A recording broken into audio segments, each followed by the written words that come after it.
እሱ ምንድን ነው ያለው?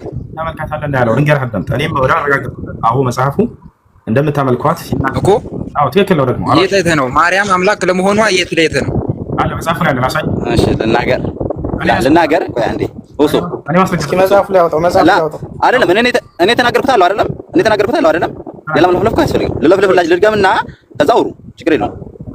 የአምልኮ መስዋዕት ለአንቺ ሰዋለሁ። የአምልኮ መስዋዕት ይቺ እኮ አምልኮ ሳይሆን የጌታ እናት ስለሆነች ነው እኮ ለእሷ ክብር የሚገባ። የአምልኮ መስዋዕት ለእሷ እናቀርብን ብለሃል አላልክም? ቀደም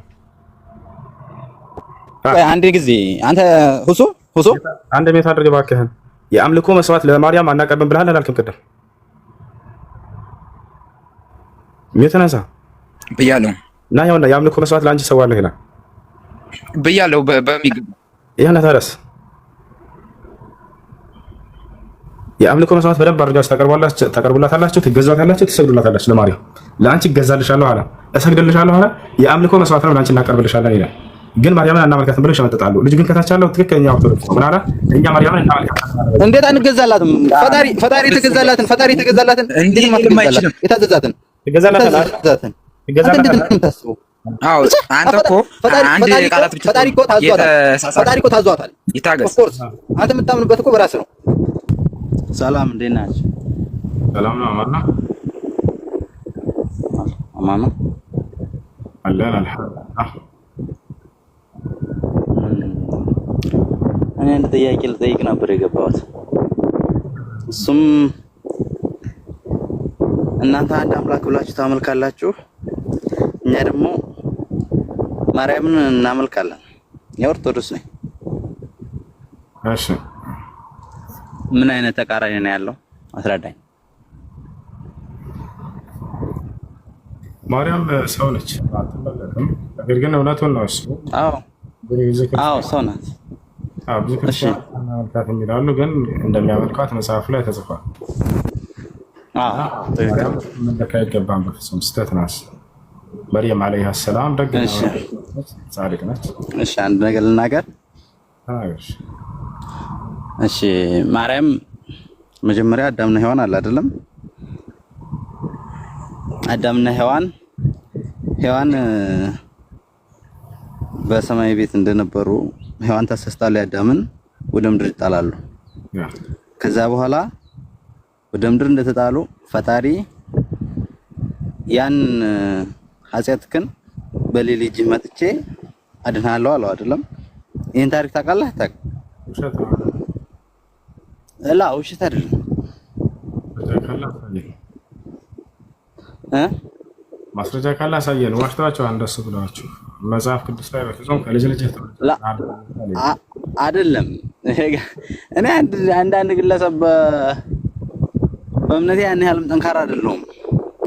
የለም እኔ ብዙ ነገር የምሬ ነው የምልህ። የለም መጽሐፍ ቅዱስ ላይ እንደሱ የሚል በፍጹም የለም።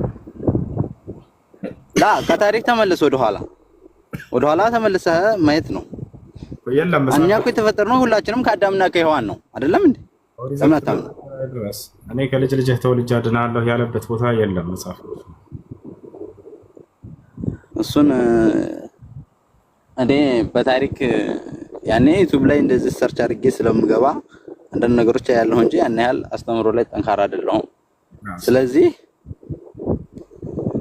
ተመልሼ መጥቼ አድናለሁ አለ።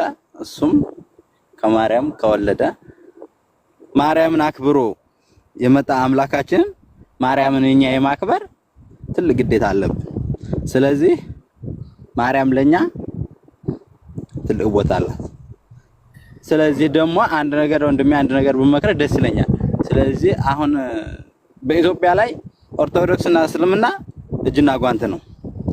ስለዚህ ሶሻል ሚዲያ ላይ ወጣችሁ ያን ያህል ለማባላባ ሞክሩ፣ የተሻለ ነው። ኢትዮጵያ ላይ ገብታችሁ ብታዩ ሙስሊም ጎረቤት አለን። ሙስሊም ሃይማኖትም ኦርቶዶክስም ሁሉም የተከባበረ ነው። ጨረስክ? እሺ አንደኛ እዚህ ጥያቄ አለኝ ብሎ ገባ፣ ከዛ ጠየቀ፣ ከዛ ለምን ታባለ መስራሽ ግን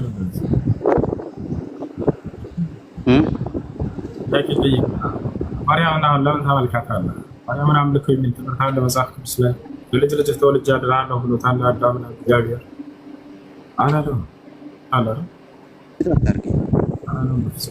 እንዳታስደርገኝ ለአትለፍልፍ ካልከኝ ማለፈልፍ ስለኝ ችግር የለውም። ሪስፔክት አድርገኝ መጀመሪያ ችግር የለብኝም።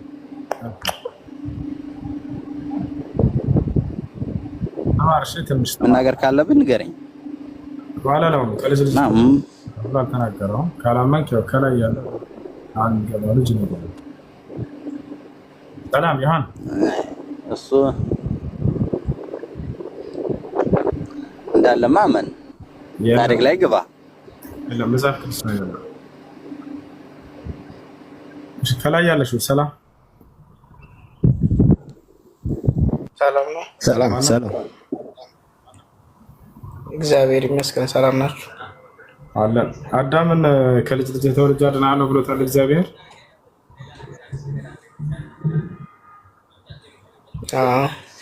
የት ጋር ነው ያለው?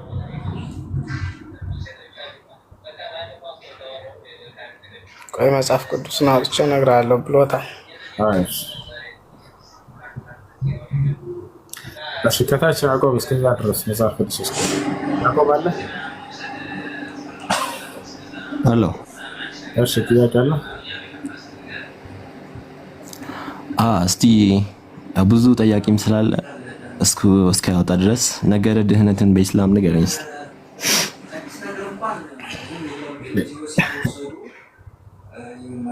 እንግዲህ መዳን ብሎ ማለት ሰው ከኃጢአት ስርዓት ነፃ ወጥቶ ይህ በኋላ ያለውን ህይወት የዘላለማዊ የሚወርስበት መንገድ ነው። ይህ የሚገኘው በአጭሩ በአንድ እና ብቸኛ በሆነው አምላክ በአላህ በማመንና በእርሱ ላይ ቅንጣትን ሳናጋራ አምላክ በነቢያቶች በኩል ባወረደው ህግና ስርዓት በመኖር በዚህ ነው የሚገኘው። አላህ በቁርአን ላይ ሲናገር አንደኛ አማኞች እንደዳንን ያረጋግጣል። ቀድ አፍለሐል ሙእሚኑን ይላል። የምእመናን ምዕራፍ የሚል አለ በቁርአን ላይ። የመጀመሪያው አያ ላይ ምእመናኖች በእርግጥም ድናቸዋል እያለ 4 ነጥብ አድርጎ ይነግረናል። የመዳኛ መንገድ ምንድነው ከተባለ ቅድም እንዳልኩት አንድና ብቸኛ የሆነውን አምላክ በማመንና እርሱን በፍጹም በመገዛት ነው። እርሱ ላይ ቅንጣትን ሳናጋራ ኢነ ለዚነ አመኑ ወዐሚሉ ሷሊሓት ለሁም ጀናቱ ነዒም ኻሊዲነ ፊሃ ወዐደላሂ ሐቅ እያለ ይናገራል።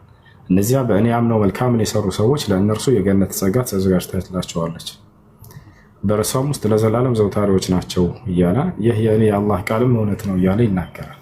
ይህን ይመስላል ባጭሩ። እሺ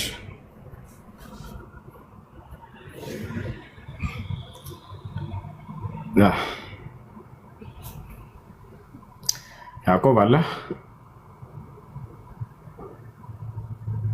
ያዕቆብ እሺ የሚሰማው ካለ መቀጠል ይችላል። ያው ሰላም። እሺ ሰላም።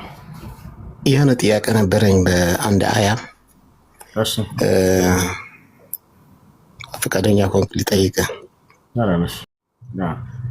65 እና 66 አላህ በመጀመሪያ ቃል ገባ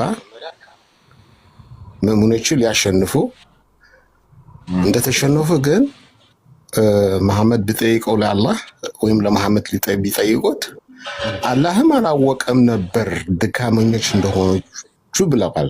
እንዴት ነው ይሄን አያ? አላህ አላወቀም ነበር ይላል። አንብበው 66 አንብበው 66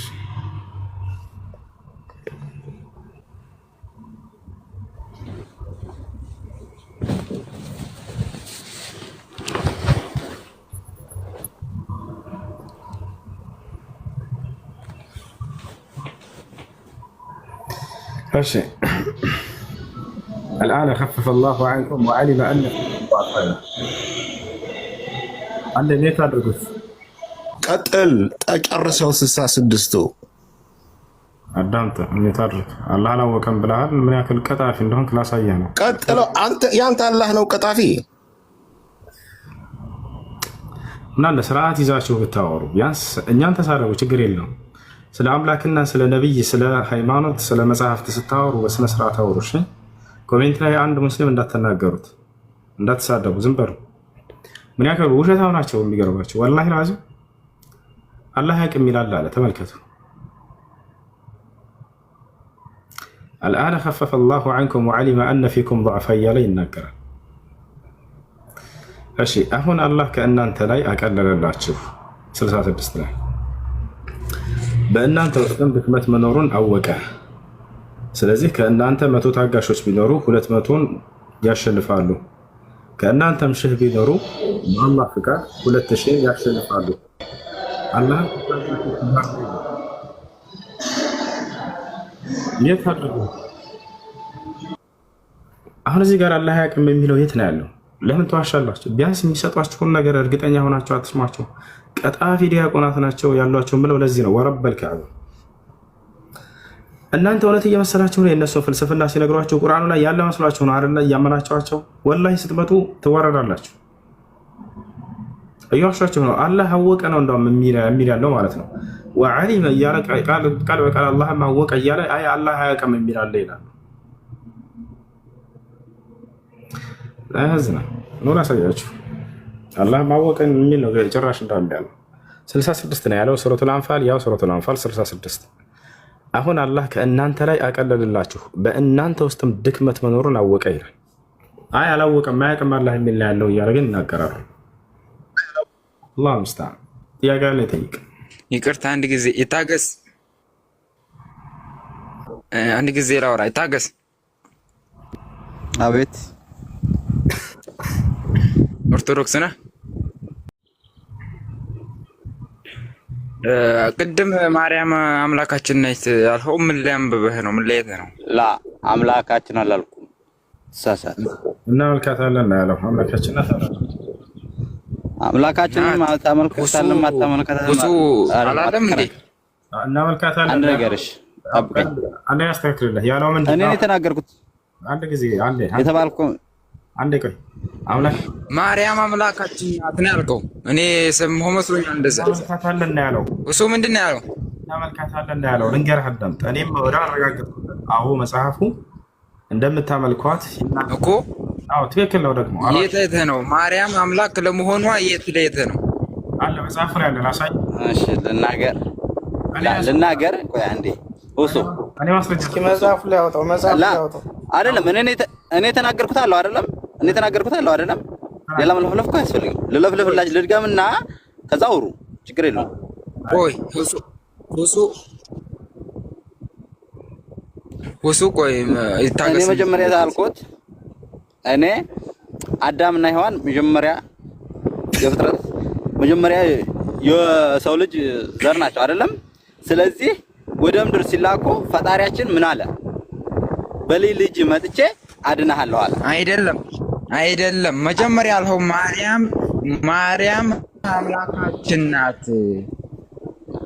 አይ እሱ የመስማት ችግር ካለበት ጆሮህን በደንብ አስተካክለህ ስማ። መጀመሪያ እያወራህ ያለውን በደንብ አዳም ብለሃል እኮ እንደዚህም ብለሃል እንዴ? ብለሃል ካልከኝ የምትለው ራስህ ነህ እንጂ እኔ አላልኩም። ምንም ልታደርገኝ አትችልም። አንድ ጊዜ ላውራ። ምንም አላደርግም እኮ ግን አንድ ጊዜ መጀመሪያ ስገባ ማርያም አምላካችን ናት በእናንተ ጋርስ እንዴት ይታያል? መርየም የምትባለው እንዴት ይታያል በእናንተ ጋርስ ነው ያልኩት። መጀመሪያ እንደዛ ሰምተኛል። መለስ አድርገህ ሪከርድ ነው አዳም አሰማኝ። ሪከርድ ካረከኝ አሰማኝ። ምናልባት የቃላ ግድፈት ካለ ልታርም ትችላለህ እንጂ የጋውን አውራት ትችላለህ። ችግር የለውም። ፈጣሪ ያከበራትን እኔ ላላከብራት ሁሱ ፈጣሪ ብሏል አላለም? እሺ በቃ አንዴ ለሁሱ ነው እኮ ያወራው ካላ አለ ነው። እሺ አዳም እኛ ማርያምን እናመልካታለን አለ ሄደች። አንተ ማርያምን አናመልካትም ነው የምትለው? ፍቅር ባጭሩ በቃ ማርያም አዎ አትመለክም፣ አማላጅ ናት። የአምልኮ መስዋዕት የሚቀርበው ለማን ነው? ለአምላክ ነው።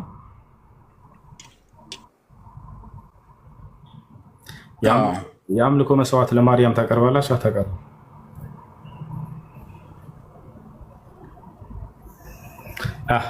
የአምልኮ እናቀርብም። ታቀርባለህ።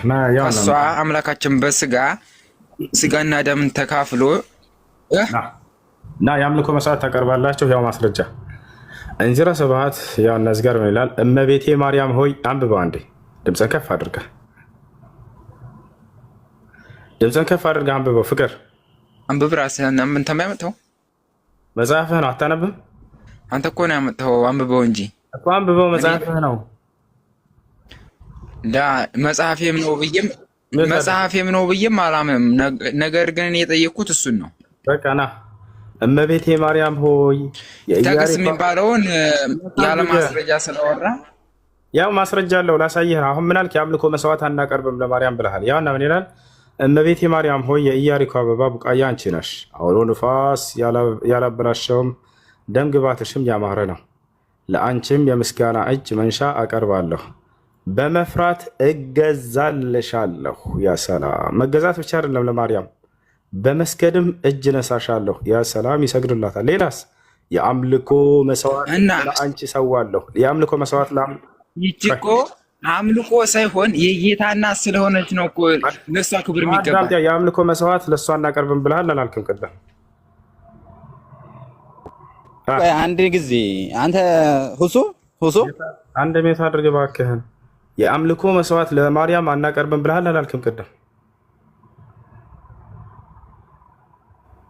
ሚተናዛ ብያለሁ እና ያውና የአምልኮ መስዋዕት ለአንቺ ሰዋለሁ ይላል ብያለሁ በሚገባ። ይህና ታዲያስ የአምልኮ መስዋዕት በደንብ አድርጋችሁ ታቀርቡላታላችሁ፣ ትገዛታላችሁ፣ ትሰግዱላታላችሁ። ለማርያም ለአንቺ እገዛልሻለሁ አለ፣ እሰግድልሻለሁ አለ። የአምልኮ መስዋዕት ነው ለአንቺ እናቀርብልሻለን ይላል። ግን ማርያምን አናመልካትን ብለው ይሸመጥጣሉ። ልጁ ግን ከታች ያለው ትክክለኛ ኦርቶዶክስ ነው። ምን አለ? እኛ ማርያምን እናመልካታለን። እንዴት አንገዛላትም? ፈጣሪ ተገዛላትን። እንዴት ማትገዛላትን? የታዘዛትን ትገዛላታለህ። እንዴት ነው የምታስበው? አዎ አንተ እኮ አንድ ቃላት ብቻ ፈጣሪ እኮ ታዟታል። ይታገስ። ኦፍ ኮርስ አንተ የምታምንበት እኮ በራስህ ነው። አንተ የላይኛው ፍቅር ከክርስቶስ እኔ ልነቅፈኝም ልትሆነ ምን ልትል ትችላለህ። እኔ አንድ የኦርቶዶክስ እምነት ተከታይ ነኝ። ሳ ያን ያህል እምነቴ ላይ ጠባቅ አይደለም። ቤቴን ማየት ትችላለህ። ግን ስለ ማርያም ሲነቅፉ ስለምሰማ ይደብረኛል። ስለ ማርያም ሲነቅፉ ስለማ ይደብረኛል፣ ይነዝረኛል። ለምን? እንደ አንድ ኦርቶዶክስ ማለት ነው። በቃ ስለዚህ አምላክ ታዟታል። እኛ መታዘዛችን ምንም አይገርምህም። እንተዛታለን ነገም ዛሬም። ኦፍ ኮርስ አንድ ታገስ ትገዛታለህ አይደል? ማርያምን እኔ እኮ ፈጣሪ ታዟታል እኮ። አንተ ፈጣሪ ብለህ የምታምነው እኮ አንተ ፈጣሪ ብለው እኮ እንወዳታለን። ለምን ማርያም ትገዛለህ? ነገር ለእሷ እንኳን ለእሱ ትገዛታለህ አይደል? ይታገስ ማርያምን አንድ ነገር ልንገርህ። አንተ ለወለደች እናት ታዘዛለህ አታዘዝም? ይሄን መልስልኝ። ታዘዝ አይደለም ቆይ ታዘዝ አይደለም ትገዛላታለህ ወይስ አትገዛላትም? ማርያም አንተ ለወለደች እናት ታዘዛለህ አታዘዝም? ትገዛለህ አትገዛም? ትእዛዝ አይደለም ያ ጀማዓ፣ እባክህን አማርኛ አትችልም እንዴ? መገዛት ትገዛላታለህ ለማርያም መገዛት ማለት ቃሉን መገዛት ማለት ምን ማለት ነው? በአንተ ቃል አካሄድ ተረጋጋ። በመጽሐፍ ነው እንፈታለን። ኢየሱስ ክርስቶስ ልክ ለአምላኩ እንደሚገዛው ማለት ነው። አንተም ትገዛላታለህ። ኢየሱስ ክርስቶስ ለአምላኩ እንደሚገዛው ሁሉን ካስገዛለት በኋላ የዛኔ ደግሞ ልጁ ራሱ ሁሉን ላስገዛለት ይገዛል ይላል። ኢየሱስ ክርስቶስ ለአብ እንደሚገዛው አንተም እንዲሁ ለማርያም ትገዛላታለህ አትገዛላት?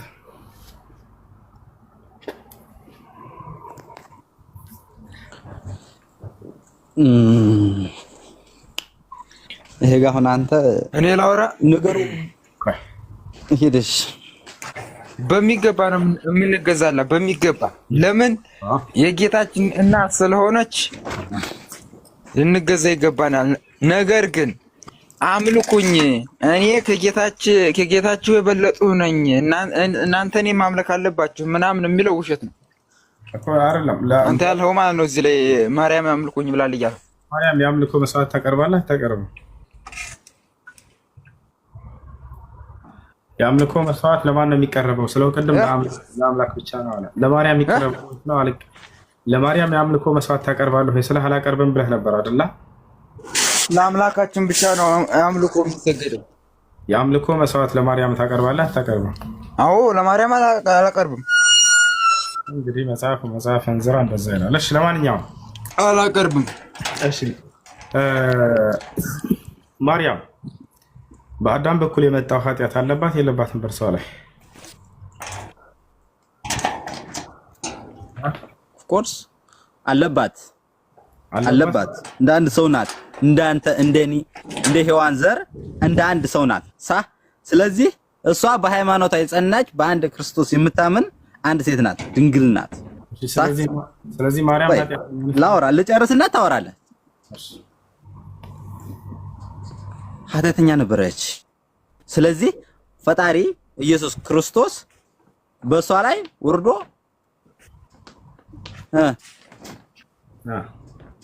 በቃ ምን ማመን ያለማመን ጉዳይ ነው። ስለዚህ እናንተም በሃይማኖት አንተም በሃይማኖት ይዘኪድ። ስለዚህ አታባሉ ሄጋ ወሶ የሆነ ነቀፍ የምታረገው ነገር አለ ይሆናል የለ ጋር ነው ታርጋለህ። እሺ ከላይ ያለው ልጅ ማርያም ኃጢአት አለባት የለባትም? ፍቅር ምን ታርገ ዝም በል ታልከኝ ዝም እላለሁ። እሺ ዝም በል በቃ መለስክ አንተ። በቃ ፍቅር ማርያም ኃጢአት አለባት የለባትም? ማርያም ኃጢአት የለባትም። ከሁሉ የተለየች ኃጢአት የለባትም። ከሁሉ የተለየች ንጹህ ሴት ናት። በሁሉ ነገር ጌታን የወለደች ሁለት አይነት ክርስቲያን ያቻት ከታች ያለው ኃጢአት አለባት አለ። ይሄ የለባትም ማለት የትኛው ትክክለኛ? ኃጢአት ቢኖርባት ጌታን ልትወልድም አትችልም። በጣም ጥሩ። ስለዚህ ጳውሎስ ይታገስ። እኔ ከታች ሆነ እያዳመጥ ሊሆን ይችላል። ቆይ አንድ ጊዜ እኔ ቅድሙንም የገባው እሱ ልጠይቅ ነው። ይታገስ። ማርያም አምልኮ አይገባትም ነሷ። ነገር ግን የጌታችን እናት ስለሆነች ብቻ ከታች ዳምጣል። ከታች ሆኖ ለማርያም አምልኮ ስግደትም ሆነ ምንም ነገር አይገባትም። ምክንያቱም እንደኛው ሰው ናት እሷ። አዳምጥ። ኃጢአት የለባትም ነው ያልከው አይደለ?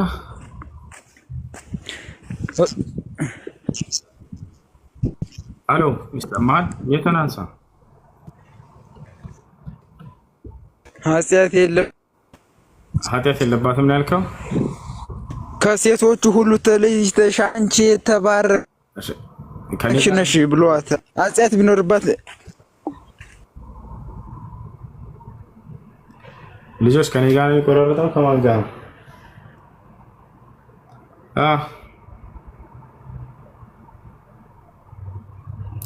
ይሰማችኋል?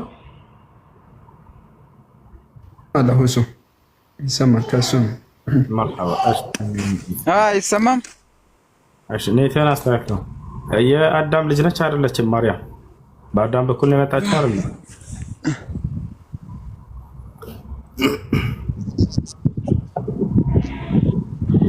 ፍቅር ማርያም የመጣችው በአዳም በኩል ነው ወይንስ አይደለም? ምንም አዳም አንድ ጊዜ እኔ አዳም ልጅ ነኝ ምናምን ብትለኝ እኔ አሁን ማስረጃ ላውጣልህ አልችልም።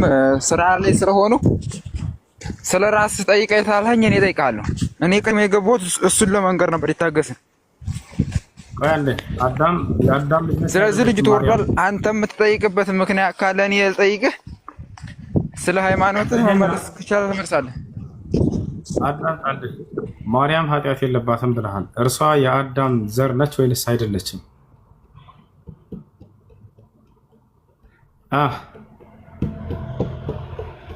አሎ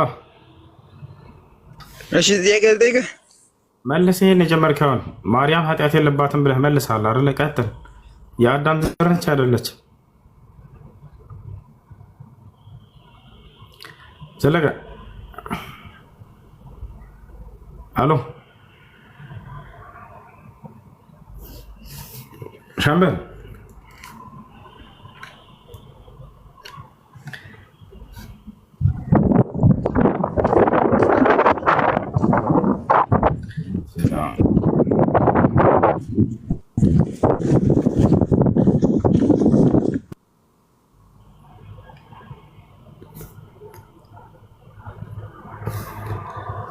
ሌላ ጥያቄ ያለው ሰው ካለ መግባት ይችላል።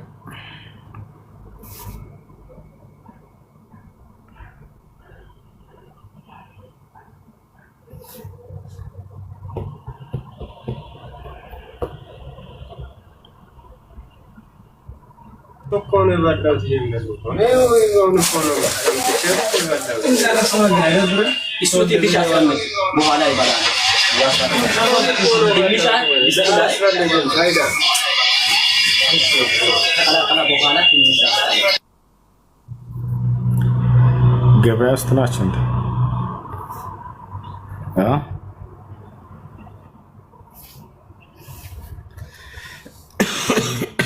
እሺ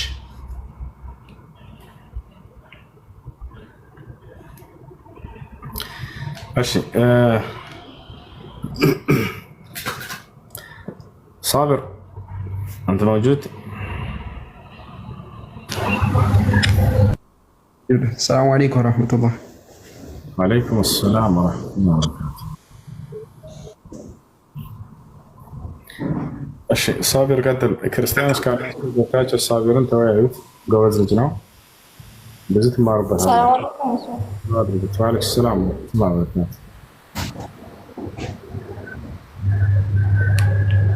ጥያቄ ነበረኝ እሱ። እሺ ጥያቄሽ ምንድን ነው? ሁለት ጥያቄዎች ነው። አንደኛውን ሴት ልጅ ኒካ ማውራት ትችላለች ወይስ አትችልም? ኒካ የማውረጃ መንገድ በኢስላም ሶስት ናቸው። አንደኛ ጦላቅ፣ ሁለተኛ አልኹሉዕ፣ ሶስተኛ ፈስኽ። አንዱ ለወንድ ሲሆን ጦላቅ የሚለው፣ ሁለቱ ደግሞ ኹሉዕ እና ፈስኽ የሴቶች የኒካ ማውረጃ መንገድ ነው እና በአራሳ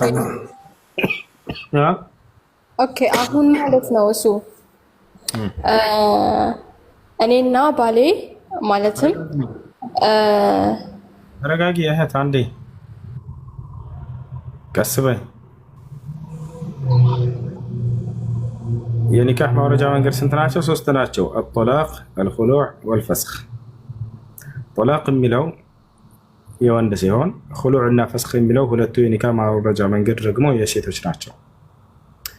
አንድ ሰው በሚስቱ ላይ አሳማኝ የሆነ ችግር አግኝቶባት መክሯት አስመክሯት አልስተካከልም ካለች የዛኔ መለያየት ካለባቸው ጦላቅ በሚለው የመጀመሪያው ፍች ፈትቼሻለሁ በሚለው ቃል መፍታት ሐቅ ያለው ይችላል። ሁለተኛው እና ሶስተኛው ደግሞ የሴቶች ነው። እሱ ምንድነው? ልክ እንዲሁ በአንጻሩ ሚስት በባሏ ላይ ችግር አገኘችበት፣ እንዲስተካከል መከረቸው፣ አስመከረቸው፣ አልስተካከልም አለ። ከዚያ በኋላ ኒካውን አውርድ ብላ የመጠየቅና የማስወረድ ሐቅ አላት። ኹሉዕ ይባላል። እሱ አላወርድም ብላ ደግሞ ብሎ እምቢ ካለ ፈስኽ የሚባለው ኒካ ማስወረጃ መንገድ ትሄዳለች። እሱም ምንድነው? ሸሪዓ ፍርድ ቤት በመሄድ የእርሱ ላይ ያየችውን ችግር በማቅረብ ኒካውን እንዲያወርዱላት ማድረግ። የሶስቱ የኒካህ ማውረጃ መንገድ ናቸው በኢስላም። ሴት ልጅ ኒካ የማውረድ መንገድ የላትም የሚባለው ስህተት ነው። አንዱ መንገድ ብቻ እንዳውም የወንድ ነው። ሁለቱ የኒካህ ማውረጃ መንገዶች የሴቶች ናቸው፣ አጦላቅ ወልኹሉዕ ወልፈስኽ። ይህን ይመስላለሽ። ኦኬ እሺ። አሁን በቀደም ሸሪዓ ፍርድ ቤት ሄጄ ነበር እና አይቻልም ብለው መለሱኝ ማለት ነው። እሱ ባለቤቴ አንድ ላይ አብረን አንኖርም፣ 2 ዓመታችን ነው። አብረንም አንበላም፣ አብረን አንጠጣም፣ አንድ ቦታቸው አይደለንም። ገባክ?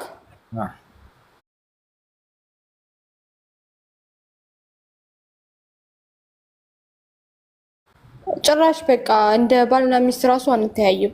እሱም ከሌላ ሴቶች ጋር ያወራል ምናምን ምናምን፣ በቃ የተለያየ ላይፍ ውስጥ ነው ያለነው። ኒካዬን ግን አውርድልኝ ስለው ኒካውን አያወርድልኝም።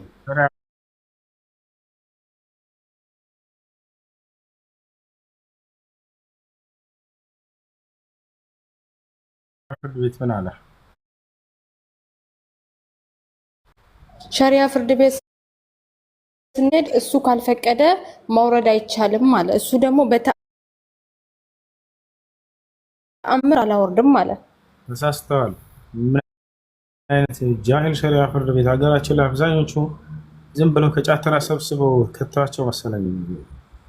ወላሂ አማካሪዎች ኒካ ማውረድ፣ በዛ ላይ ደግሞ ማለት ነው በጣም ኒካውን ለማውረድ ራሱ ለምን እንደፈለግሽ ምናምን ብለው ሲጠይቁኝ እያንዳንዱን ነገር ተናገርኩኝ ማለት ነው። ልጅ አለን ለልጅ ቀለብ እንደማይሰጥ እኔን እንደማይረዳኝ ሀረብ ሀገር አስፈራርቶ ልኮኝ ገንዘቤን እንደበላኝ ከቤተሰቦቼ ጋር እንዳልገናኝ በጣም ብዙ ስቃዮችን አድጎብኛል እና ለሱ ክብርም ስሜትም ምንም አይነት ነገር የለኝም እና መፋታት ፈልጋለሁ ስለው አልፈታሽም የፈለግሽውን ነገር ታመጫለሽ እንጂ ብሎኝ ነበር። ገባክ? ሰማ ገባኛ። አንዴ ልናገር አታቋርጭ። እሺ ይሄ ስለባ አይደለም ልጆች። አሁን ከጫተራ ሰብስበው ያስገባቸው ነው የሚመስለው። ምክንያቱም ምንም ስለ ኢስላም እውቀቱ የላቸውም። ምክንያቱም ሸሪዓ ፍርድ ቤት እዛ ቦታ ላይ የተቀመጡት ሴቶች መፍትሄ ካላገኙ ከባሎቻቸው እነሱ መፍትሄ ሊያደርጉላቸው ነው። አይ ባልሽ እስካልፈታ ኒካህ እናወርድም ካሉ ለምንድን ነው የተቀመጡት? የሸሪዓ ፍርድ ቤት ስራ ምንድን ነው ከተባለ ሚስት ሄዳ ከሰሰች አይደል ሸሪዓ ፍርድ ቤት። ከዚያ እነዚህ የሸሪዓ ፍርድ ቤት ቃዲ ባሉን ያስጠራዋል፣ መጥሪያ ይልኩለታል። ያለችው እውነት ነው ወይ ተብሎ ይሄ ነገር ይቀርብለታል። አዎ እውነት ነው ብሎ ከተናገረ በቃ ኒካህን አውርድላት ፍታለት ይሉታል። ነቢያችን ሰለላሁ ዐለይሂ ወሰለም እንዴት እንዳደረጉ በቃ እንደዚህ ነው ያደረጉት። ጠሩት ሰውየውን። እኔ ባሌ እንዲፈታኝ ይፈልጋለሁኝ አለች ሴትዮዋ በነብዩ ሰለላሁ ዐለይሂ ወሰለም ጊዜ። ባልሽን ጥሪው አላት። ተጠራ። ያለውን ችግር ተናገረ ሴትዮዋ። ከዚያ በኋላ ነቢያችን ሰለላሁ ዐለይሂ ወሰለም በል ኒካህን አውርድላት አሉት እዚያው ማለት ነው። ይሄን ነው ማድረግ ያለበት ሸሪዓ ፍርድ ቤት። አልመጣም ካለ ሲያ ሰውዬ የሸሪዓ ፍርድ ቤቱ ቃዲ ጥሪ አቅርቦለት ለባልየው አይ አልገኝም አልመጣም ካለ የዛኔ ኒካህን የማውረድ ስልጣን አላቸው፣ ተሰጥተዋል። አይ እሱ ካልፈታ በቃ አንቺ ጭራሽ በዘላለም በሱ ኒካህ ስር ትኖሪያታለሽ አንፈታሽም ማለት አይችሉም። ይህ ስህተት ነው፣ ተሳስተዋል። ይህን ኢስላማዊ ሕግ ባወቁ ኖሮ ይህን ባላደረጉ ነበር በሴት ልጅ ላይ ታቻላ። ስለዚህ ነው ከጫተራ ሰብስቦ ነው ያስገባቸው አልኩ። ለዚህ ነው ኢስላማዊ እውቀቱ ቢኖራቸው ነቢያችን ሰለላሁ ዐለይሂ ወሰለም ፍችን ትፈልጋ የመጣችን ሴት እንዴት እንዳስተናገዱ ያንን ቢያንስ ማወቅ አለበት። ሸሪዓ ፍርድ ቤት ያለ ቃዲ እንዴት አድርጎ የሴቶችን ችግር ሊፈታ እንደሚችል ገብቷቸዋል። ይህን ይመስላል። ሸማንኛውም እሱም ቢካረ ሸሪዓ ፍርድ ቤት በሌላ አካባቢ ሄደሽ ይህን ነገር አስረጃቸው እና ግዴታ ለሴት ብቻ አይደለም ሸሪዓ ፍርድ ቤት በሌላም ሀገራቶች ላይ ዞር ዞር ብለሽ አስረጃቸው፣ ንገሪያቸው ያለውን ነገር። ከዚያ ባልየውን ጥሪ ያቀርቡለታል። ከቀረበ ሰየው እምቢ ካለ ወዲያው ኒካህን አውርደው የፍች ወረቀት ይሰጡሻል። ከዚያን ጊዜ በኋላ ኒካህ ወርዷል ማለት ነው። ኦኬ እሱ ደግሞ ያለውና እኔ ያለውበት ቦታም የተለያየ ነው። ጭራሽ አናወራም እኔ እና እሱ እኮ ያለውን ነገር አስረጃቸው። እህት እነዚህም ቢካሎች ሌላ ሸሪዓ ፍርድ ቤት አስረጃቸው። ኦኬ ግን ለሱ ተጠያቂነት ምናምን አይሆንበትም? ሐራም ምናምን አይሆንበትም? አለበት እንጂ ባል ሚስቱን ኒካህ እስካለው ድረስ ሚስቱንና የወለዳቸውን ልጆች ለእርሷ የማስተዳደር ግዴታና ኃላፊነት አለበት። ይህን ባለመወጣቱ በእያንዳንዱ ቀን ወንጀል ይጻፍለታል ከአላህ ዘንድ። አስኪኑሁነ ሚን ሐይሱ ሰከንቱም ይላል አላህ። ከምትኖሩበት ያክል አኑሯቸው፣ ከምትበሉት አብሏቸው፣ ከምትጠጡት አጠጧቸው። ሚስቶቻቸውና ልጆቻቸውን ኃላፊነት አለበት እና ይህን ይመስላል። በሌላ ሸሪዓ ፍርድ ቤት ሞከር ነው። እሺ ልጆች፣ እሺ ሌላ ጥያቄ አንዳለኝ፣ አንድ ብቻ። አብራኝ የምትሰራ ልጅ አለች እና ፈጅር አንዳንዴ አዛን ከመውጣቱ በፊት ትሰግዳለች እና ተከራክረን ነው አዛን ሳይወጣ እንዴት ፈጅር ይሰገዳል አይሰገድም ተከራከረን። አዛን ሳይወጣ መስገድ ይቻላል? አዛን ሳይወጣ በፊት መስገድ አይቻልም። ቀድሞ ከሶላት መስገድ አንደኛው የጊዜ መግባት ነው። دخول الوقت شرط من شروط الصلاه التسعه ሶላት መሰረቶች 9 ናቸው። ከነዚያ መካከል የጊዜው መግባት ነው። አዛን ጊዜው ሳይገባ በፊት ቀድሞ የሰገደ ሰው ሶላቱ ውድቅ ነው። من صلى قبل دخول الوقت متعمدا فصلاته باطله ጊዜው ሳይገባ በፊት ቀድሞ የሰገደ ሰው ከሆነ ሶላቱ ውድቅ ነው የሚሆነው። አዛን ሴቶች አዛን እንደተባለ ወዲያው መስገድ ይችላሉ። አዛን እንደጨረሰ ኢቃም እስኪደረግ ምናምን መጠበቅ አይጠበቅባቸውም። እሺ ታሪከኛው ክርስቲያን የሆነ ሰው ካለ ሳቢርን አናግሩት፣ ተወያዩት። ባረከላሁ ፊኩም። ሳቢር ወንድም ይቀጥል። እሺ እኔ አረፍልና ኸይርሽ ቻለ ጥያቄ ያላችሁ ጥያቄ ነበር። ሰላም አለይኩም ኡስታዝ። ወአለይኩም ሰላም ወራህመቱላሂ ወበረካቱ። ፈትዋ ምናምን ከሆነ ያው እሱ ሲመጣ ካልሆነ ደግሞ ሌላ እስላማዊ ምናምን አስተምሮ ነው። ኡስታዝ ሁሱን ነበር ጥያቄ ትንሽ እረፍት ሊያደርግ እንትን ስላለ ኢንሻአላህ ሲገባ ትሞክራለህ። መርሐባሽ። ኦኬ ሰላም አለይኩም ወራህመቱላሂ ወበረካቱ። ወአለይኩም ሰላም ወራህመቱላሂ ወበረካቱ። የኔ ጥያቄ እኔ አሁን ያለሁበት ቦታ ላይ ማለት ነው አዳር ነው የምሰራው እኔ አዳር ነው የምሰራውና ከዛ ዙሁር ላይ ሰግጄ ተኛና ማታ ዳር ስገባ ፈትዋ ምናምን ከሆነ ያው ሁሱ ሲገባ ወይም ደግሞ ሌላ ቦታ እንትን በለው። አሁን እዚህ ጋር እስልምና ላይ ሹቡሃቶች ወይንም ደግሞ ያልገባችሁ ነገር ካለ እስልምና ላይ እነሱን ነው መጠየቅ የሚችሉት እንጂ እንትን ፈትዋ ምናምን ማለት ይቆያል። ብዙ ትንሽ እረፍት ሊያደርግ ነው። ረጅም ሰዓት ስለሆነ ላይቭ ላይ እንትን ያለው ኢንሻአላህ ሲመጣ ትገባለህ።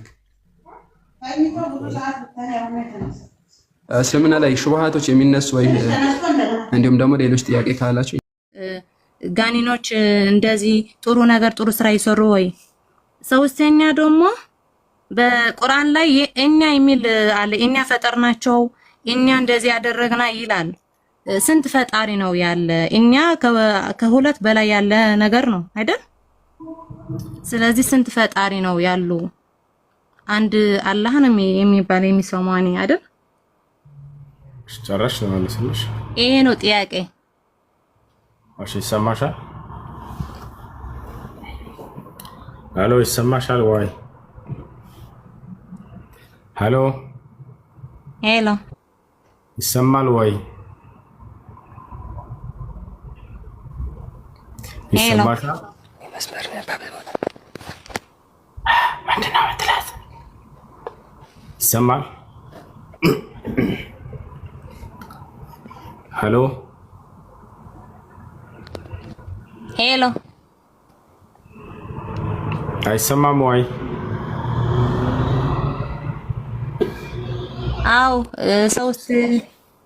ሶስት ጥያቄ ነው የጠየኩት።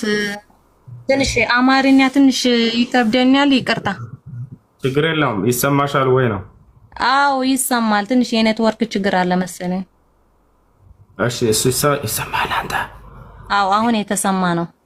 ያኔ ነገር ካሰው ይሰማል። እሺ ወደ ጥያቄው እንሂድ፣ ወደ መልሱ። በመጀመሪያ በእስልምና ገነት ላይ ስለሚገኘው ጸጋዎች በእስልምና ሲባል ጊዜ በእኛ በክርስትና እንዲህ ነው ብለው አንጻራዊ ሊገልጹ ይፈልጋሉ። ክርስቲያን ጀነት ይገባል የሚል በመጀመሪያ መጽሐፍ ቅዱስ ላይ የለም። ክርስቲያን ገነት ይገባል የሚል መጽሐፍ ቅዱስ ላይ የለም። ሙስሊም ገነት ይገባል የሚል ቃል በቃል በቁርአንና በሐዲስ ላይ አለ። ስለ ገነት ስላለው የማውራት ሞራል ያለው ስለዚህ ሙስሊም ብቻ ነው ማለት ነው። ምክንያቱም ክርስቲያን ገነት ይገባል የሚል እስከሌለ ድረስ ገነት ላይ እንትን አለ እንትን የለም የሚል ሂሳብ ውስጥ ምን አስገባው? ላለ ነገር ነው ሰው አይደለ ይሄ ያለ ይሄ የለም ብሎ እዛ ቦታ እንደገና ያንን ሊያማርጥ የሚችለው አይደል? ለሌለ ነገር እንዴት ነው ሰው ሄዶ ሰው ካፌ ውስጥ ገብቶ አንተ የለህበትም እዛ ሂሳብ መክፈል አትችልም። ይሄ ስጋ ያምራል እኮ ያቺ ዶናት ታምራለች ምናምን የለም ከፍሎ ለገባ ሰው ነው ያንን የማውራት ሞራል አቅሙ ያለው። ገብታችኋል? ለማንኛውም ወደ እንትን ስንመጣ ጊዜ በጀነት ውስጥ ስላለ ጸጋ አላህ ስብሐነሁ ወተዓላ ሲናገር ትልቁ ጸጋ ከእርሱ ጋር የምንቀጥለው መንፈሳዊ ህይወት ነው። እርሱን ማየት፣ እርሱን መስማት፣ ድምፁን፣ የእርሱን ውዴታ መጎናጸፍ፣ ይሄ ሁሉ ትልቁ ጸጋ ነው። ገብታችኋል? ሌላው የሚቀጥለው ምንድን ነው ከተባለ አንድ ሰው በጀነት ውስጥ ሲገባ ጊዜ እንደ ምድራዊ አይነት አካል አይደለም ይዞ የሚገባው፣ ዘላለማዊ ህይወት ነው። ዘላለማዊ የሆነ ህይወት ነው ይዞ የሚገባው፣ ሞት የሚባል የሌለበት። በዚያ ውስጥ ይበላል፣ ይጠጣል። ከፈለገ ሚስት ባልና ሚስት ይኖራሉ ወይ? አሁን ይኖራሉ። ይሄ አዳምና ሐዋ አዳምና ሔዋን በገነት ውስጥ እንዲኖሩ ባልና ሚስቱ ነው አምላክ ፈቅዶላቸዋል። ገብታችኋል አይደለ? እዛ ወንድምና እህት ሆናችሁ ኑሮ አይደለም ያላቸው፣ ባልና ሚስት ነው እንዲኖሩ። ስለዚህ ትዳር መኖሩ በገነት ውስጥ ይህ አስደናቂ ነገር አይደለም። እዚያ መጽሐፍ ቅዱስም ላይ ያለ ነገር ነው። አላህ በቁርአን ላይ ሲናገር ወቁልና ያ አደም እስኩን አንተ ወዘውጁከል ጀና፣ አደም ሆይ አንተም ሚስትህም ሂዱና በገነት ኑሩ አልኳቸው አለ። መጽሐፍ ቅዱስም ላይ እግዚአብሔር አዳምና ሔዋንን በገነት እንዲኖሩ አደረጋቸው። ባልና ሚስት ሆነው እቺ ሚስት ትሆና አለው። የት? በገነት ውስጥ። ስለዚህ በገነት ውስጥ ትዳር መኖሩ የሚደንቅ አዲስ ነገር አይደለም ነው። በገነት ውስጥ መብላት መጠጣት እንዴት ይኖራል? አዳምና ሔዋን በምን ተባረሩ ብላቸው መጀመሪያ ጠይቋቸው። የዛፏን ፍሬ በልተው። ስለዚህ በገነት ውስጥ መብላት አለ ማለት ነው። ታዲያ ሙስሊሞች ጋር መጥተው እንዴት ይበላል በገነት ውስጥ ማለት ነው ማለት ነው። በገነት ውስጥ መብላት መጠጣት አለ።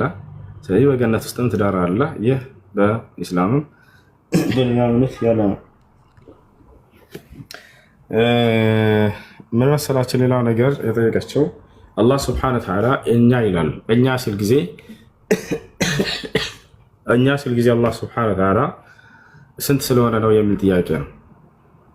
አላህ ስብሐነሁ ወተዓላ በቁርአን ላይ እኛ ይላል፣ እኔ ይላል፣ እርሱ ይላል፣ ያ ይላል። በዚህ በአራቱ መንገድ ይነግረናል ስለ ራሱ። እኛ ሲል ጊዜ ታዲያ ስንት መሆኑን የሚገልጽ ነው ወደሚለው ከመምጣታችን በፊት እኛ የሚለው አገላለጽ እንደ አረበኛ ቋንቋ ለሁለት ዓላማ ይውላል። ይህን ልናውቅ ይገባል። አንደኛ የብዜትኛነት አለ፣ ሁለተኛ የግነትኛነት አለ። ይሄን በእኛም በአማርኛም የምንረዳው ነገር ነው። እንደ ምሳሌ ላስረዳቸው። አንድ መምህር አስር ተማሪዎችን የክላሱን ተማሪዎች አሳይመንት ሰጣቸው። የሆነ አሳይመንት ስሩ ብሎ ገብታችኋል። የቤት ስራ ሰጣቸው። ሁሉም ሰርተው መጡና ከመካከላቸው ከአስሮቹ አንዱ ወጥቶ በሚያቀርብ ጊዜ እኔ የሰራሁት አሳይመንት ነው የሚለው? ሙቢ መልሽ አንድ ጊዜ። እኔ የሰራሁት አሳይመንት ነው የሚለው ወይንስ እኛ የሰራነው አሳይመንት ነው የሚለው? ይሰማሻል? ይሰማሻል? ሄሎ። እሺ እኛ እንትኑ እኛ ከሆነ እኔ የሚያውቀው እኛ ፈጠርናቸው እንደ ብዙ አንድ ምዕራፍ ሳይሆን በብዛት ነው ያገኘሁት እዛ ቁርአን ውስጥ። እኛ የሚባል ደግሞ ከሁለት ሰዎች በላይ ወይ የግሩፕ ነገር ስራ ከሆነ እኛ ነው የሚጥለው አይደል? የብቻ ከሆነ ደግሞ እኔ የሰራሁት ነው የሚጥለው። ለብቻ የሚገልጽ ቃል እኔ ነው። የግሩፕ ወይ ከሁለት ሰዎች በላይ ከሆነ ደግሞ እኛ ነው የሚባለው በአማርኛ ቋንቋ አይደል? እሱን በቀጥታ መልስ። ምን ነበር ጥያቄ? እርገም እስኪ ጥያቄ ምን ነበር? ጥያቄ ምን ነበር? ምን ነበር ያልኩት? ሶስተኛ ጥያቄ ምን ነበር ያልኩት? አሁን የጠየቅኩሽ አንቺን ነበር ጥያቄው። ትንሽ ኔትወርክ ያልቸገረን ስለሆነ እስቲ ድጋመን ላይ አሁን ኔትወርኩ እየተቋራረጠ ነው። ይቋራረጣል ድምጽ ነገር ስላላልደረሰ ማዳምጪ። አንድ መምህር እስቲ ጥያቄ ድጋመን ላይ አንድ መምህር 50 ተማሪዎች ያሉት በል ክላስ ውስጥ 10 ተማሪዎች ያደረገና አሳይመንት ሰጣቸው። አይሰማም? ይሰማሻል ወይ? እሺ ምን ታደርገሽ? አዳምጪ። እሺ ከዚያ በኋላ ምን አደረገ? ለእናንተ ያስረዳችሁ። 10 ተማሪዎች ሰጠና ይሄን አሳይመንት ሰርታችሁ ነው አላቸው። ሰርተው እነዚህ ሰዎች መጡ። ከመካከላቸው አንዳቸው ይሄንን ለማቅረብ በሚወጣ ጊዜ እኔ የሰራሁት አሳይመንት ነው የሚለው ወይንስ እኛ የሰራነው አሳይመንት ነው የሚለው?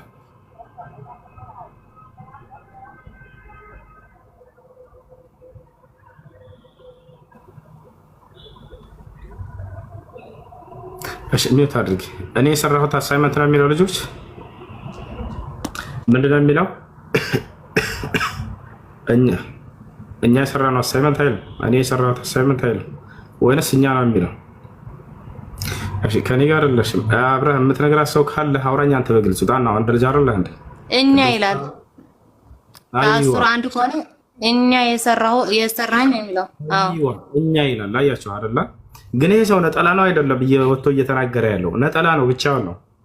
እኛ የሚለው ለምንድን ነው ከተባለ ከበስተጀርባው 9 ተማሪዎች ስላሉ ነው አብረውት የሰሩ።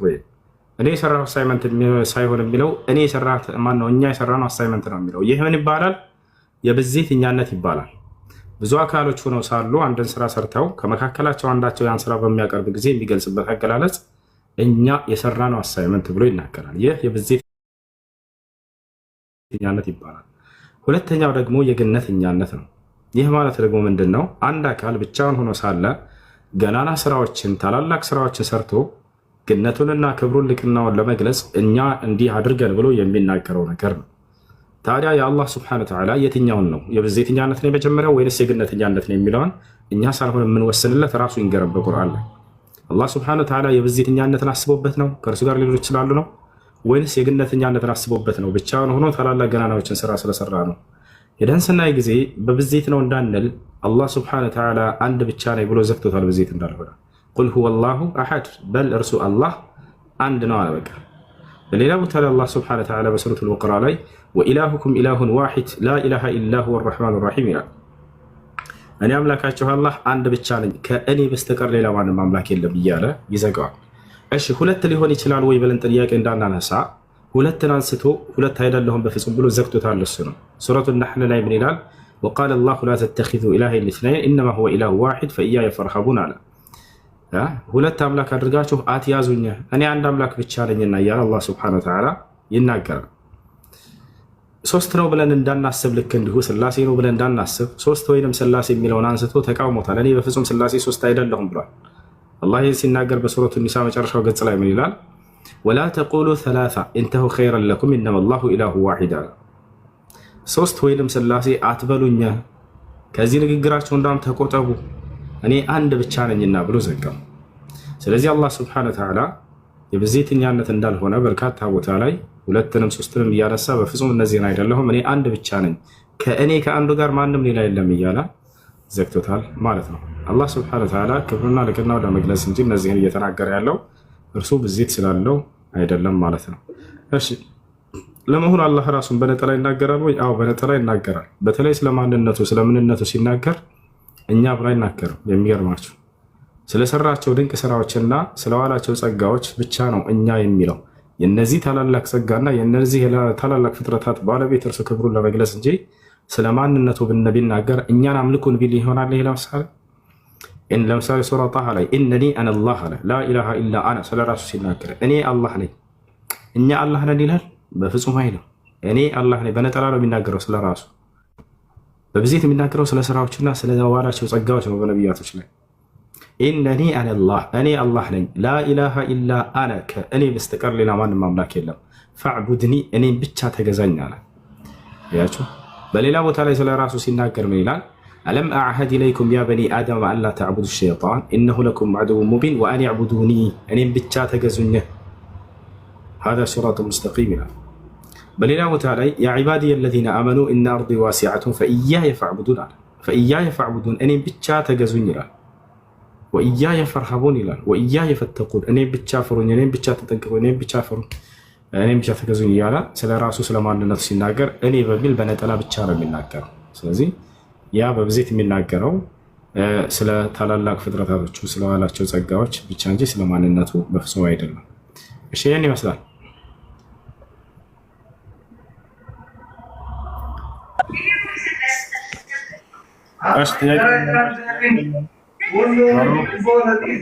ጥያቄ አለኝ። እሺ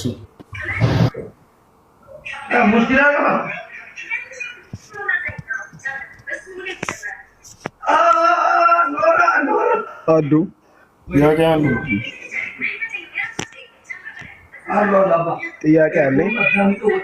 ጥያቄ ምንድን ነው?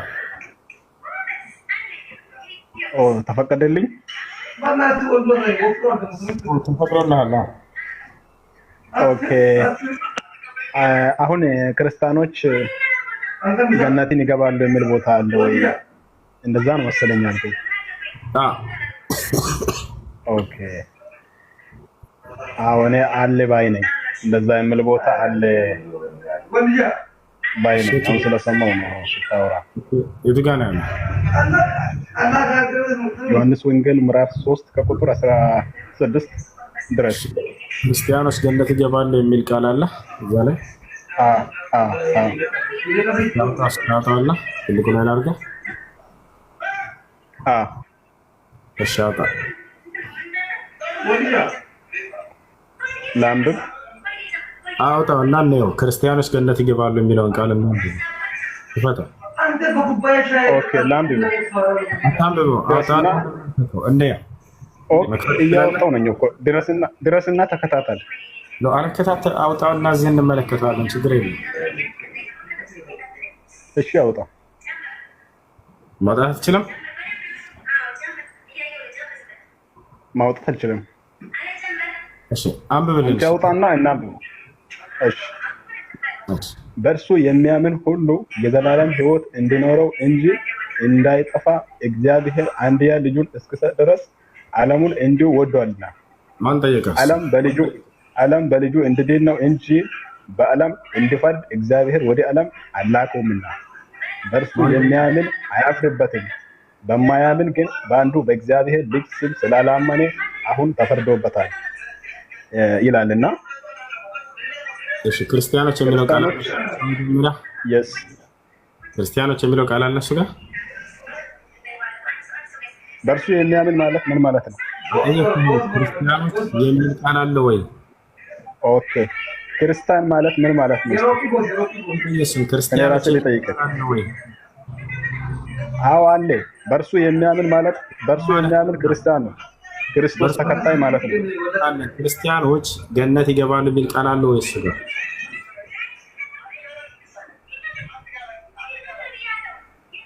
አይልም። እዚህ ጋር በእርሱ የሚያምን ማለት ክርስቲያንን አይወክልም ወይ? ክርስቲያኖች ማንን ይወክላል አይደለም ጥያቄው። ወዴት ማትሄድም። በቀጥታ ክርስቲያኖች ገነት ይገባሉ የሚል አለ ወይ? ቃል በቃል በእኛ በሐዲስ ላይ ነብስ ማለት ነው ሙስሊሞች ገነት ይገባሉ እንዳሉት ክርስቲያኖች ገነት ይገባሉ የሚል ቃል አለ ወይ ነው ጥያቄው። ኦኬ ባይብል ይዛለው እንዴ? ክርስቲያኖች የሚል ቃል አለ እሱ ላይ? አዎ አሁንም ልሰጥ ነው። ባይብል ይዛል። ኦኬ እሺ ድረስ ክፈት። ሁለተኛ ጴጥሮስ 3 ክፈት። እሺ አንብባ። እሺ ሁለተኛ ጴጥሮስ 3 16 ላይ እንዲህ ይላል፣ በእነዚያ ዘንድ ለማስተዋል የሚያስቸግር ነገር አለ። ያልተማሩትን እና የማይጸኑትን ሰዎች ሌሎችንም መጽሐፍ እንደሚያጣምሙ እነዚያ ደግሞ ለገዛ ጥፋታቸው ያጣምማሉ።